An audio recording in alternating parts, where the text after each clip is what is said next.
Hey everyone, I've accumulated some more video game related stuff for a pickup slash find slash whatever other title that gets thrown into the hey look I got more game shit to show you guys. Some of these are very, very odd, especially for me. Some of them I'm not actually keeping, either going to sell or give away to someone if they want it. But let me shut up about the introduction and let me show you some shit. First up is a game I grabbed off of eBay. I grabbed it off of eBay. I reached right on in and grabbed that fucker. I mean to say I purchased it off of eBay. Skullmonkeys on the PS1. Joey, my video game seller partner in crime, he had a copy, I don't know, about a month ago, and I really wanted to buy it, but someone had dibs on it. So he ended up selling it to them for 20 bucks or so. I can't remember what he said. So then I went on the hunt to find one because I wanted it. And it was a pain in the ass to find one without the jewel case being cracked on the front. And with Skullmonkeys, that's important because Skullmonkeys has a special jewel case that the little lenticular part is actually built into the cover. It's not like a sticker thrown over it or a little slidey plastic insert like they did sometimes. So to find one that wasn't cracked or had a hinge broke or some problem with it was pretty damn hard. I think I paid a little bit more than he would have ended up selling it to me, but my copy was prettier than Joey's anyway, so Joey. This one just came out this week, Growlancer Wayfarer of Time.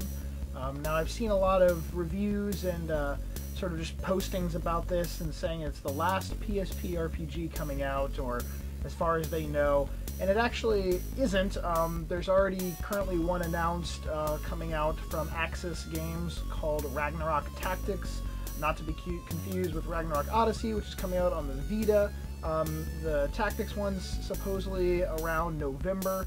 Amazon has a pre-order up for it right now, but I can't seem to find any other place that has like a pre-order, and the website for it has diddly shit on it for info. But this is supposed to be a pretty damn good game. It's the fourth in the Growlancer series, and I've always liked the art style of these games. They're sort of a little risque, very large boobed females in scantily clad clothing. But I actually picked up, which I forgot about until right this second, another thing that I'll show you right now. I picked up the Growlancer Generations Deluxe Edition. I've been wanting this for about 5 years or so now. I had sort of just went back and forth in my mind of, no, I don't want to pay the money for it. Oh, yeah, I do. I have all the other like special editions on the PS2. It's like the only PS2 RPG that I don't have the special edition to, or I didn't. I bought it just last week or so. I'd seen it twice on my last tour. Once for $90 somewhere in the US, and then once in Canada, up in Vancouver for something ridiculous like $200 for an open one. So the more I saw it, the more I was like, damn it, I really do want one. And this one is very, very nice. The box has like zero damage to it. Everything inside is really pretty. I'm not going to open it all up, mainly because this is fucking old. If you're an RPG fan, you probably already know what's inside of it. But this is the second and third game.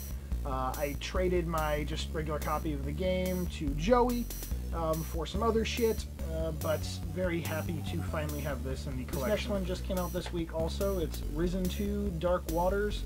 It's special edition, but all it came with was some DLC content and a fold-out map inside, which also has like some game art on the other side. I played a little bit of the first Risen, and it was good. It was all right, but I remember there was a lot of other Western action RPGs that came out that year, and I sort of put it on the back burner and forgot about it. I'm going to go back and play it, but this has nothing really to do with it in the sense of having to play that one and then having to play this. So just a little different. I mean, RPG for consoles based solely on pirate kind of stuff. Not too many of those. So I picked it up and was thinking that Katie might be interested in playing it, and turns out she doesn't give a shit about it. So I guess I'll be playing this at some point then. Here's another game that came from Joey. It's Demon's Crest on the SNES, and this was hidden by Joey. I had gone to his booth weeks ago. I had some stuff to trade him. He gave me some cash. I was about to leave, and then for some reason he was like, "Hey, are you looking for Demon's Crest?" And I was like, "Actually, yes, I am," because every time I seem to find this game, like at a store or something, the back label always has something fucking wrong with it. There's always like it's peeled off or was written all over or something funky. So this is like perfect condition, and I got it for a really good deal. I didn't realize how much it was going for on eBay now, but some facts on Demon's Crest. Gargoyle's Quest on the Game Boy and Gargoyle's Quest 2 on the original NES. This is technically Gargoyle's Quest 3. They just, for some reason, decided to call it Demon's Crest for no apparent reason. But I was a big fan of both of those games, the Gargoyle's Quest on both of those other systems, and I've really wanted to play this for a long time. It looks fantastic. It's such an odd franchise that came about as one of the little side character monsters, the little demon guy from Ghouls and Ghosts. So, big fan of demons. I like demons, and I'm really looking forward to finally getting to play this. Now, I've saved the most interesting two things for last. I don't know if they're the best, but the first one you're going to see in episode 3 of Video Game Sellers, and by saying you're going to see, I mean you're going to fucking watch episode 3 of Video Game Sellers. But I will show you at least what it is right now. We got this Wizardry on the Apple II. This is the third scenario, which is Legacy of Lyle Gaiminian. I don't even fucking want to pretend that I actually said that correctly. But we bought it for super, super cheap. You'll have to watch episode 3 to see how cheap we got it for. But inside, after we bought it, I didn't even notice it at first. There was the first game and the second game inside. So technically got the first 3 games for amazingly cheap, and all the other paperwork and stuff is in here for the third one. I currently have this listed on eBay, starting bid for like 50 bucks. Honestly, it doesn't really have a good price to judge it on, because the only other copies of this are like $150 and $160, and they're both from the same seller. And I want to say that there may be later printings of this, because this is the first edition print of the game. But there's none that have sold recently to judge a price on, and I'm sure that not many people are looking for fucking Wizardry for the Apple II. But it was in such good condition, it has a pretty shiny little box on it, that I had to pick it up. And we'll see if anyone watching this is interested in it. You know, go check out the eBay or send me a message and let me know, and maybe we can make a deal on it. But it's literally one of the original, for anyone that doesn't know what Wizardry is. You're talking like the grandfathers of RPG. I mean, the Wizardry series was like some of the first to have like full color graphics for like an adventure game like that. And you basically are talking over 30 years old for the first game. It's like the third one. This one came out in '83. But still, that's fucking 30 years old. It's older than I am. So to have games older than me in my collection is odd. But this one will be leaving the collection. So if anyone is interested, Wizardry, Scenario 3, pretty shiny box. Come check it out. This last thing, some of you might be like, why the hell did you even buy that? But this I am keeping. I actually wanted it for my collection. I have a couple games for this system that I wanted to play.